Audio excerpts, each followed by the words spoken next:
Selamat datang di seri 4 pembelajaran mendalam. Kali ini kita akan diskusi mengenai pengetahuan bermakna melalui aktivitas enaktif, ikonik, dan simbolik.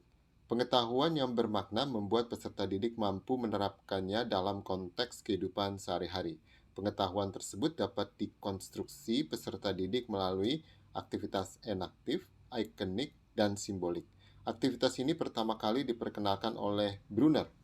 Enaktif atau seringkali disebut dengan learning by doing, artinya peserta didik belajar menggunakan tangannya untuk memanipulasi benda konkret. Selanjutnya, peserta didik diajak melakukan aktivitas ikonik, artinya peserta didik belajar melalui representasi wakil konsep dalam bentuk gambar. Kemudian peserta didik diajak untuk masuk ke dalam aktivitas simbolik, artinya peserta didik belajar menggunakan simbol atau representasi abstrak dari konsep matematika. Apabila pada tahap sebelumnya peserta didik masih belum bisa mengonstruksi pengetahuannya secara bermakna, peserta didik dapat kembali masuk ke aktivitas enaktif. Berikut contoh penerapan aktivitas enaktif, ikonik, simbolik pada operasi penjumlahan di SD kelas 2. Pada tahap enaktif, guru mengaitkan materi penjumlahan dan pengurangan bilangan cacah dengan konteks dalam kehidupan sehari-hari melalui penayangan cerita atau video aktivitas jual beli di pasar melalui LCD. Bila tidak ada LCD di sekolah, tenang, cerita tersebut dapat dimuat di LKPD yang nantinya dibagikan per kelompok. Satu kelompok memperoleh 2 lembar kerja. Salah satu peserta didik membaca cerita berikut di depan kelas. Musim durian. Sekarang di kampung sedang musim durian. Yulia dan kakaknya pergi ke kebun untuk mengumpulkan durian yang jatuh tadi malam. Durian tersebut akan dijual di pasar. Yulia berhasil mengumpulkan 8 durian, kakaknya mengumpulkan 13 durian. Pertanyaannya adalah, berapa banyak durian yang dikumpulkan Yulia dan kakaknya? Selanjutnya, guru bertanya jawab dengan peserta didik untuk menjawab pertanyaan tersebut menggunakan media benda konkret, yaitu lidi. Berapa lidi yang diletakkan ke dalam kotak, kemudian ditambahkan berapa lidi lagi? Aktivitas ini dimaksudkan agar peserta didik memahami operasi tambah sebagai aktivitas menambahkan pada kumpulan yang sudah ada.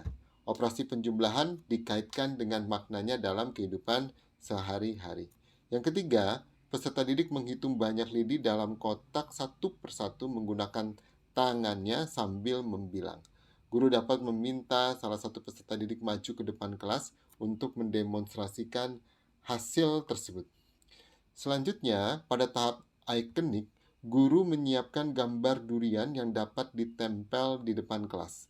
Guru meminta salah satu peserta didik maju ke depan untuk menempel 8 durian Yulia dan 13 durian kakaknya di depan kelas, dan hasil penjumlahannya seperti pada gambar berikut.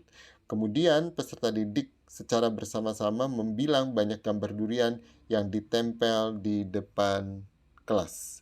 Di situ ada 8 durian, kemudian ditambah 13 durian, dan hasilnya adalah 21 durian. Hasil penjumlahan tadi dilakukan menggunakan wakil dari bilangan, yaitu gambar durian.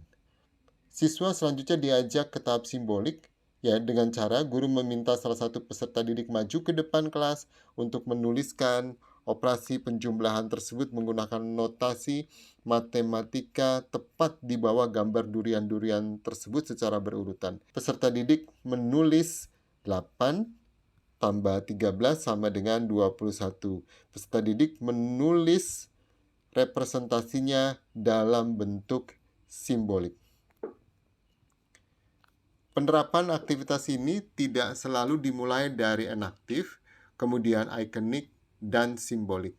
Pada jenjang SMP, peserta didik bisa belajar mulai dari ikonik, kemudian ke simbolik. Akan tetapi, tidak berarti peserta didik SMP semuanya belajar mulai ikonik. Pada beberapa materi, peserta didik di jenjang ini sebaiknya belajar mulai dengan aktivitas enaktif. Begitu pula pada jenjang SMA, peserta didik dapat belajar mulai dengan aktivitas simbolik. Bila diperlukan, peserta didik SMA juga bisa belajar mulai akenik. Pada aktivitas mana sebaiknya peserta didik belajar? Jawabannya tergantung pada tahap perkembangan kognitif dan karakteristik peserta didik kita masing-masing. Selamat belajar, semoga bermanfaat.